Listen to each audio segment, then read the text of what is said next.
Yo, this is Deontay the Bronx Bomber Wild, the WBC heavyweight champion of the world. And I'd like to give a big shout out to CJ Goodfellow of Sports TV. Bomb Squad, baby. What's going on? Make sure you check out our new sponsor, Cell Phone Buyers Recyclers. They pay cash for smartphones and tablets. Like and share their social media pages, Facebook and Instagram, and websites in the description for a chance to win an iPhone. What you waiting on? Hurry up and go get that iPhone.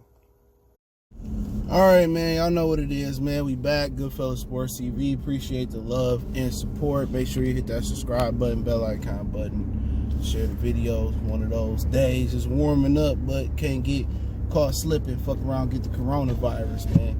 I ain't drunk a Corona because I don't want to get the coronavirus. I say that jokingly. But let's talk a little bit about what Larry Holmes said.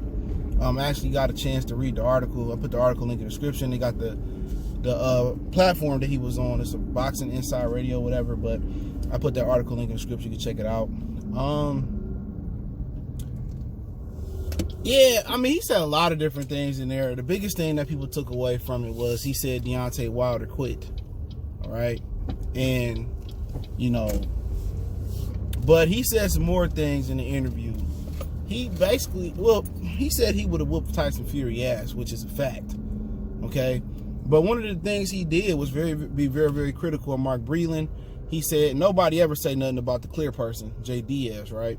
They never, I mean, even if they black, white, Simpson yellow, they don't never say nothing. The clear person always get away with it. But maybe people just don't, maybe it's because Mark Breland was a former fighter and people really think J. Diaz is just a figurehead. All right, and I don't know, that could be true, that could be false.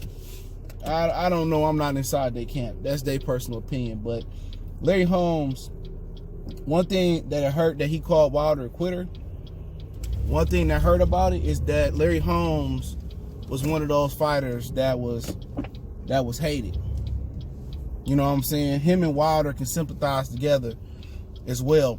But he went in on Mike Breland and said Breland, you know, didn't even know how to put cold water on top of Wilder's head to cool Wilder down during a fight.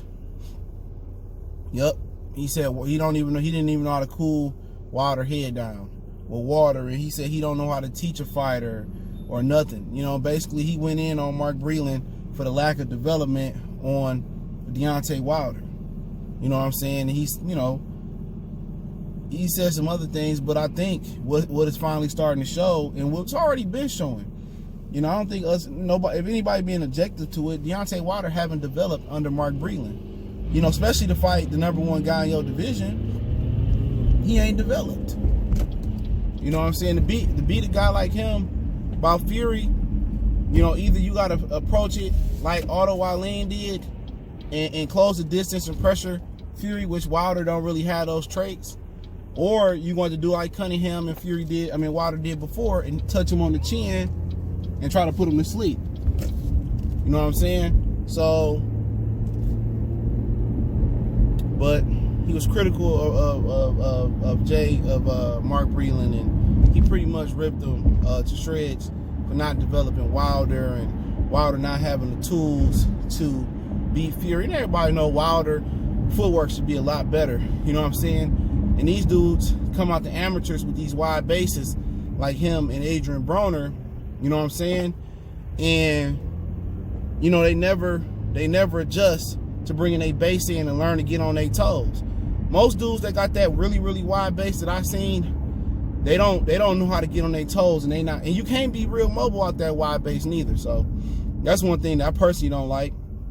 He said that Wilder don't even know how to throw a jab. I mean, at the end of the day, he right. You know what I'm saying?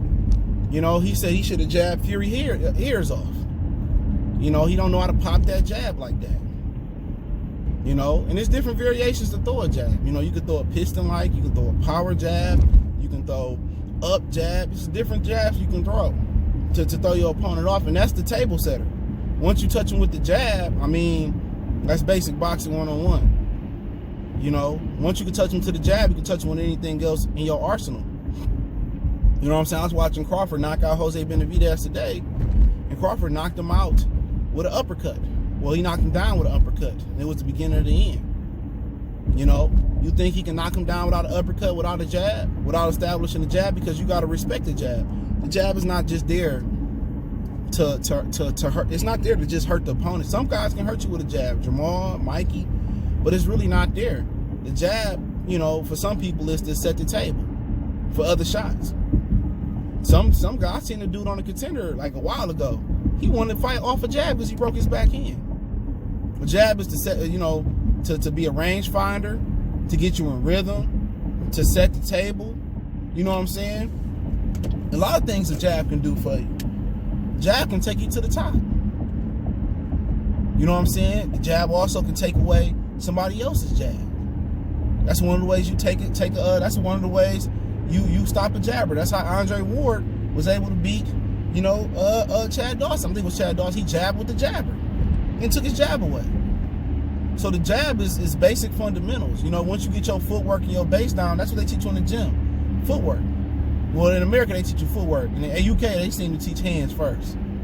But they get your base, you put your foot on the back wall, establish the right distance, keep your hands up. You know what I'm saying? And then they teach you to jab with your back foot off the wall. Basic what? Basic. You know what I'm saying? That's an underutilized tool along with that body work, but he right. And people, I don't really want to pile in on Mark Breland because of the whole throwing the towel style thing he did with Fury in the rematch.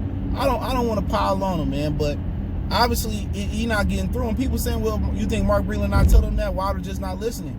And when somebody tune you out and they not responding to you no more, you know, just like a good NFL coach or an NBA coach or college, when a team start responding to you, then it's time to change up. Ask Dallas Cowboy fans about Jason Garrett. You know, when your voice don't resonate through the team no more, I mean, what else can you do? So that's something else to look at too. So if Mark Breland's voice ain't resonating with Wilder or he ain't getting through to Wilder no more, I mean, you just gotta switch it up. Leave him as part of the team so it won't be no issues, and bring somebody else in on the slide tip. I was listening to an interview today that, well, I didn't really watch it, but I seen a clip that Buddy McGurk say Antonio Tarver got a black belt in boxing. I mean, we seen that. He is a technical marvel. You know what I'm saying? Has he had some shortcomings in his career as far as, you know, pads and all that? Absolutely. But so has a lot of boxing legends. I mean, I don't even want to start talking about him because I don't want to make it about it. You know what I'm saying? When you talk about, you know, bringing him in, that'd be a good look. You making sure another brother get paid. But as far as him talking about he could beat Tyson Fury and he'll whoop Tyson Fury, yeah, absolutely Larry Holmes is. Larry Holmes is one of the greatest. You know, he was my favorite heavyweight. You know, the way he can, you know, the way he moved and all the adversity he went through, and I'll get to that in a minute. And you know, he didn't have a lot of power, you know, as for a heavyweight, but you got to respect everybody's power. The movement, the jaw, you know, getting hurt on the jaw, getting off the canvas. You know how they stopped him from breaking Marciano record because of some issues comments he made, and they gave it to Michael Spinks and all that, man. You know, they had it out for him. The whole situation he went through with Gary Cooney and how they accepted, you know, how they was pushing for Gary Cooney and all that other stuff. But he definitely whooped on Tyson Fury ass. No doubt in my mind. That's too much lateral movement, too jab, too much intellect, man. You know, he was just in a different breed. They was going, 15 rounds his day? Ain't no dude that don't respect the game and only, you know, that get blow up out of shape like Tyson Fury do. You know what I'm saying? And get drunk and do coke and all that stuff. Ain't no dude like that beat no dude like Larry Holmes. You know what I'm saying? I'm not saying Larry Holmes will knock out Tyson Fury, but he definitely gonna give him a good shellacking. No doubt about it. He definitely beat the brakes. That's just too much melon, too much athleticism, too much slickness, too much rhythmic movement, too much experience. You know, not to say, you know, that Tyson Fury ain't a good fighter, you know, but he had too much finesse. He had too much finesse. You know what I'm saying? He would have systematically broke him down. You know, Larry Holmes had one of the best jabs ever in boxing. Talking about the best jabs ever. You're talking about Larry Holmes, Oscar De La Hoya up in there. You know, Holmes, you know, for your jab to be better than the Oscar jab, when Oscar was at his best, that's saying values. That means your jab was an A+++++. And that's what Larry Holmes, and he had a jaw, and he was in shape. He lost to Mike Tyson. He got off the couch and fought Mike Tyson, bro. That's why people don't really put him on Mike Tyson's resume. They hated Holmes because of the whole he had to beat Ali. He came up after Ali. Ain't shit he could do about it. Which I want him to go in there and do. He cried after beating the hell out of Ali. But to kind of finish off where he said that Deontay Wilder quit, yeah, that kind of hurt my soul, man. Because I know Wilder was in there, man. He was taking a shellacking. Now, I don't know, like, he just said Wilder quit, and he didn't really elaborate on it. It's the last paragraph in the article I dropped in the description. He didn't elaborate on why he said Wilder quit. Not from what I read. Maybe I didn't read it good enough. But I don't think Wilder quit, and this we disagree. But just because somebody say one thing and make a comment, unless it's a really, really raccoon comment for me, like they gotta be some real Uncle Ruckus type stuff if you don't catch the code word. That's when you lost me, right? But that's his opinion. I don't think Wilder quit. I think Wilder was legitimately willing to die like an idiot in that ring. By saying he quit, I mean, how? He stopped trying? I mean, maybe, like he said himself, that shot to the ear threw off his equilibrium. If your body can't do it no more, no matter if the mind is willing to do it, only time you call somebody a quitter is if the body still can do it, but the heart and the mind shut down. That's it. So, he ain't no quitter, man. Stop it. Larry Holmes, you wrong there. That dude fought. You know what I'm saying? Did he continue to come forward? No. Did he ride the ropes hell of a lot after Tyson Fury got down on him? He did. But I find it funny that now you got Larry Holmes calling him a quitter, but all of a sudden when we call AJ a quitter for how he performed, his performance versus Andy Ruiz in the first fight, everybody, AJ didn't quit. Oh, we got to uplift this UK brother. He's a brother just like us. Man, get up out of here. Get up out of here. AJ is what a quitter look like. Wilder is what somebody that was willing to die on his shield went out like. And he had nothing left to give physically. He was outweighed by 40 pounds. AJ wasn't outweighed by 40 pounds versus Andy Ruiz in the first fight. You know what I'm saying? So, I mean, you know how they always gonna play us like that. We always want to play, and I don't know, he quit. What else did you want him to do? You know what I'm saying? If his body physically couldn't get out there and be on the offensive, I mean, I don't know. What else do you want the brother to do? That's what, I don't get it. He needs to elaborate a little more on that. That just sounded like he lost some money or he just was upset. You know what I'm saying? Wilder tried, he tried. He ain't had nothing left to give. If they would let that fight go on, maybe he would have quit.